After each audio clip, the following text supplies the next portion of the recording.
ईमानदारी का इनाम। एक बार की बात है। एक छोटा सा गांव था जहां एक गरीब लकड़हारा रहता था।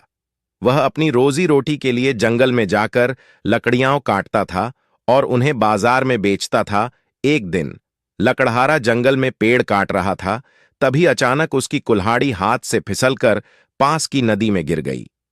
लकड़हारा बहुत दुखी हुआ, क्योंकि वह जानता था कि बिना कुल्हाड़ी के वह काम नहीं कर सकता था और उसके पास नई कुल्हाड़ी खरीदने के लिए पैसे भी नहीं थे। वह नदी के किनारे बैठकर भगवान से प्रार्थना करने लगा।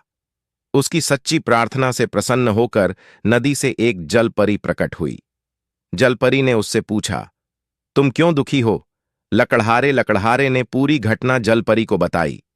जलपरी ने कहा, चिंता मत करो, मैं तुम्हारी कुल्हाड़ी ढूंढ देती हूं। जलपरी ने नदी में गोता लगाया और सोने की कुल्हाड़ी लेकर आई।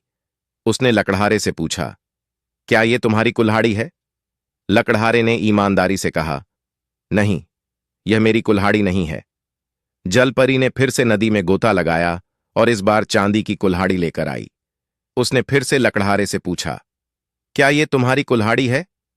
लकड़हारे ने फिर से ईमानदारी से कहा, नहीं, यह भी मेरी कुल्हाड़ी नहीं है। जलपरी ने तीसरी बार गोता लगाया और इस बार लकड़हारे की असली कुल्हाड़ी लेकर आई। लकड़हारे ने खुशी खुशी कहा, हां, यह मेरी कुल्हाड़ी है। जलपरी उसकी ईमानदारी से बहुत प्रभावित हुई और उसने सोने और चांदी की कुल्हाड़ियां भी लकड़हारे को इनाम में दीं।